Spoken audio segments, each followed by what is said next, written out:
Folks, thanks so much for tuning in. Big news today. Stay tuned right here. The Iran deal, is it on the rocks right now?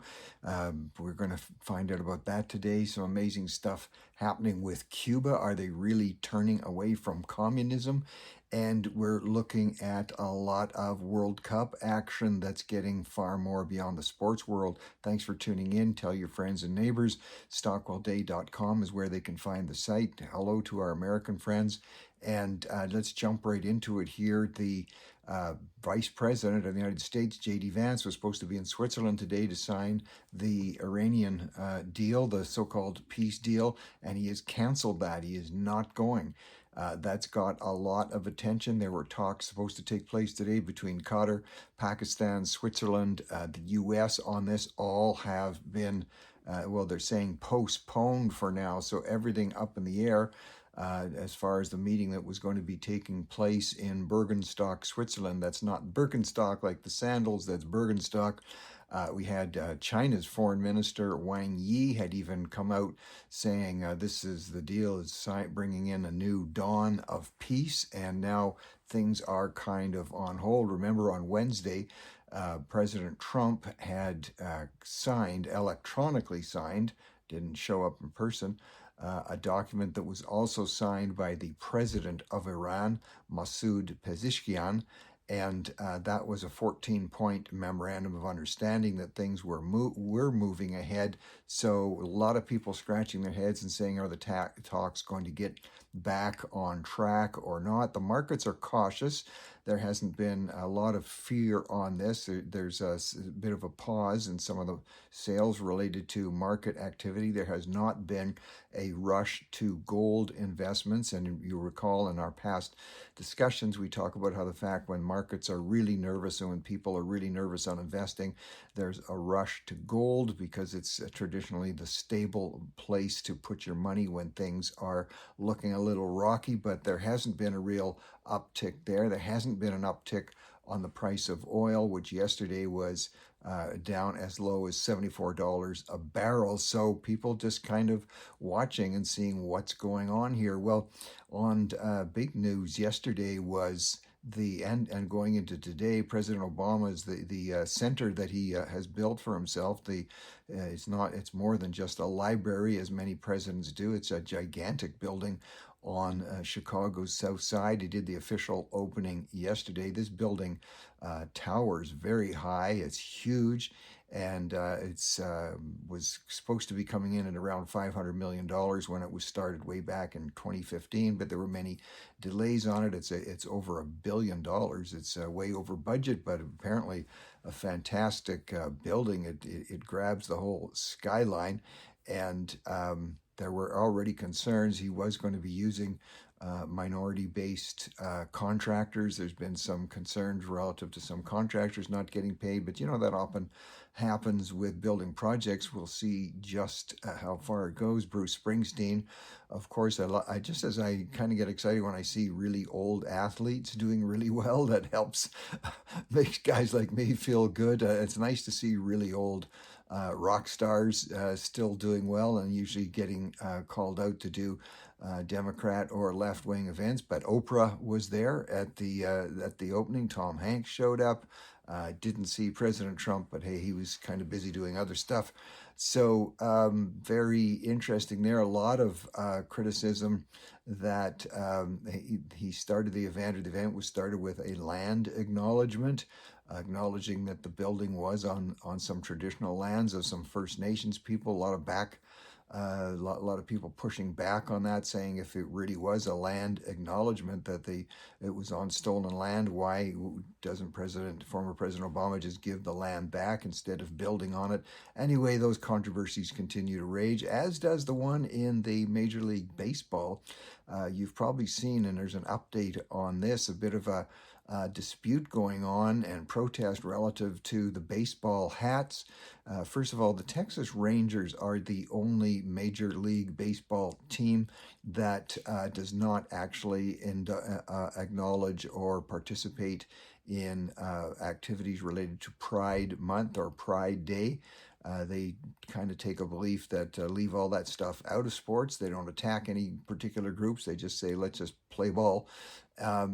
they have a number of their players have shown support for on the Faith and Family Night. Now, the Texas Rangers have had Faith and Family Night for years. It's not been controversial, and as they just had that, some of their players were showing support for three players of the San Francisco Giants. Three players there, because the Giants and many teams in the Major League Baseball are forced to wear hats during Pride Month that reflect Pride Month. Some of the players say, look, they don't have anything against anybody or anybody's particular choices or orientation, but they don't believe one group should be promoting over another. So three players, you may have heard about this, San Francisco Giants, wrote a Bible scripture out of Genesis chapter 9, which simply talks about rainbows, the origin, of course, of rainbows being biblical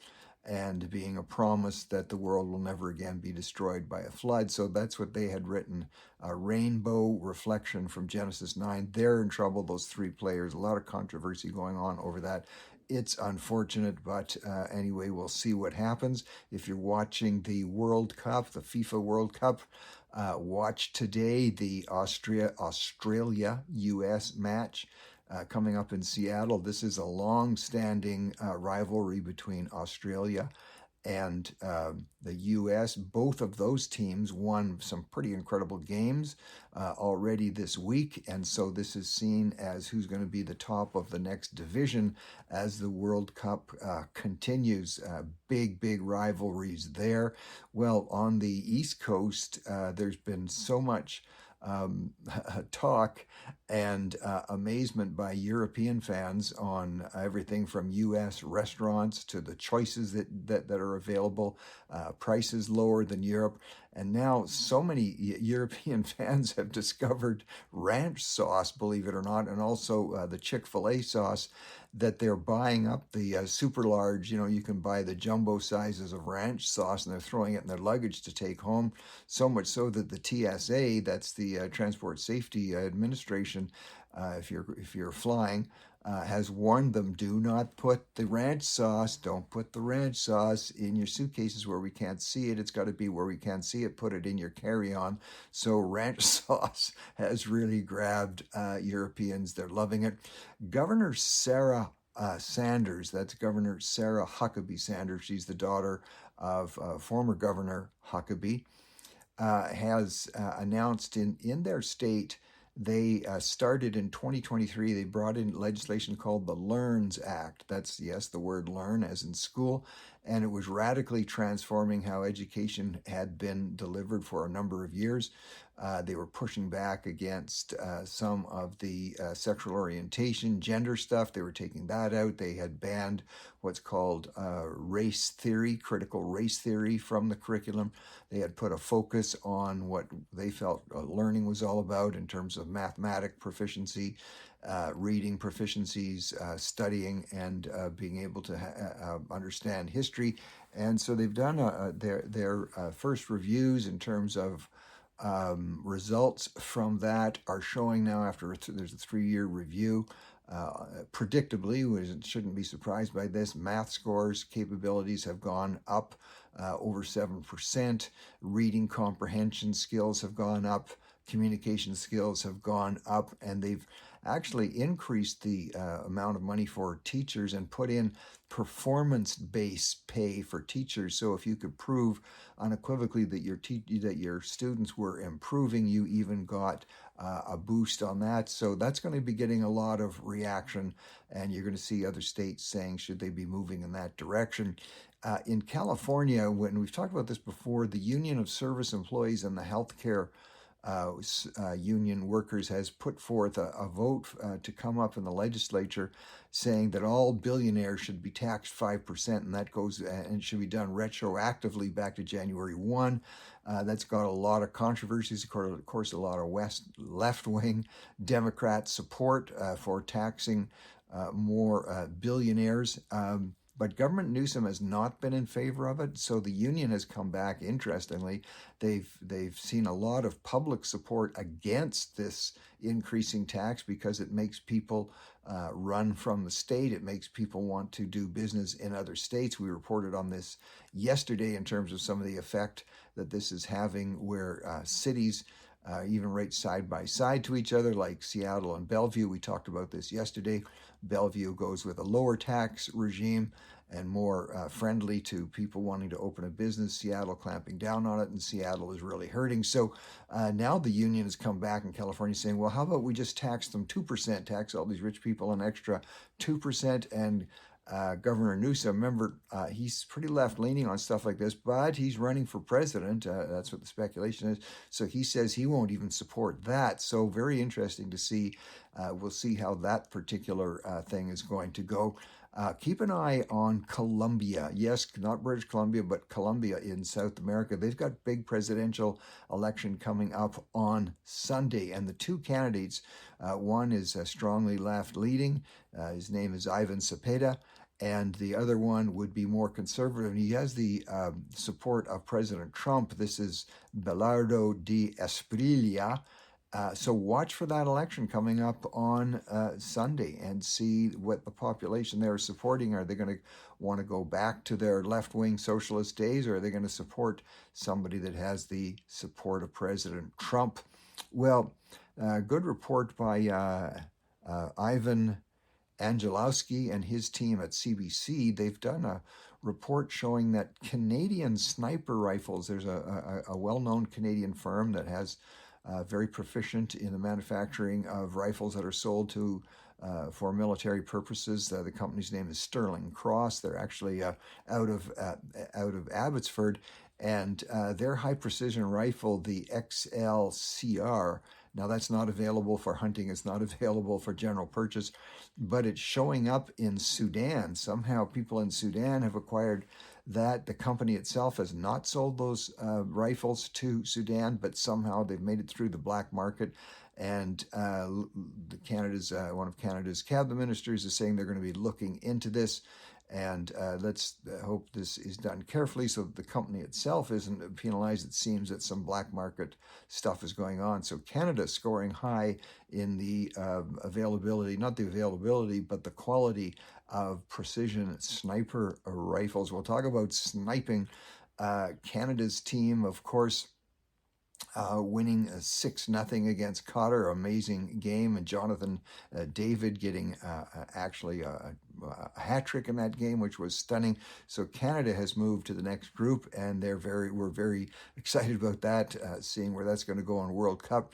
And before we leave the North American scene entirely in the hemisphere, Cuba have just announced that they are going to do some sweeping new legislative and policy changes. They're going to be allowing the private sector, they're going to be allowing free enterprise to start getting established in Cuba. It might actually just save the economy. As you know, Cubans have been starving for decades. And have a terrible standard of living as a result of socialistic and communistic practice there. But we've seen, and with the support now of former leader in Cuba, Raul Castro, and with the support, obviously, the Cuban president, Miguel Diaz, even allowing now foreign ownership, even allowing private sales of land. So this is going to be a classic textbook case of, will the economy be rejuvenated? Will Cubans start to finally see an increase and a positive upward movement in their standard of living? Well, in Brantford, Ontario, there's a city councilor who's in trouble. His name's Greg Martin, and he didn't do a land acknowledgement when he was starting a committee meeting. This wasn't even a full meeting, but he didn't do a land acknowledgement, and Six Nations of Grand Rivers are upset with him on that, taking him to task. He says it's just virtue signaling. He says they have good relationships with First Nations, and land acknowledgement is just political posturing. He's in trouble, according to the Six Nations of Grand Rivers group. Well, another group running into trouble, Seabridge Gold. That's a mining project in British Columbia. It's called KSM, are the initials there. This is a project that has just now hit a hurdle and surprised everybody because it's been 15 years of going through permitting.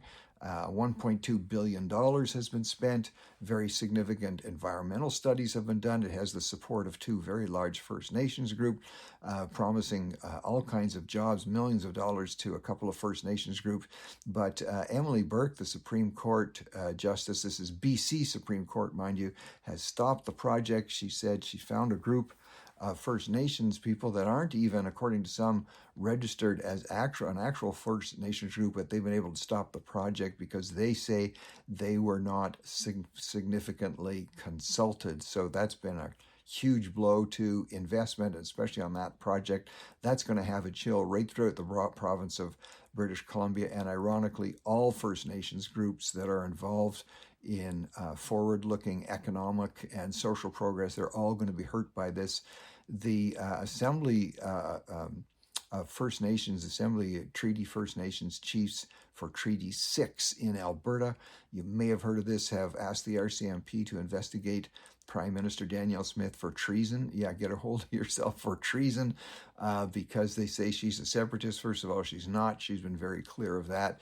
And this is seen as highly political and is probably not going to advance from the public a positive view. The public is pretty positively supportive of the treaties in Alberta, and this type of thing is not really going to help anybody. We'll see what the RCMP does with that. So Financial Times today, and also Bloomberg Press, is talking about a little trend that's been spotted becoming a bigger trend among Gen Z and millennials, and that's in those who are going to the bars and the restaurants.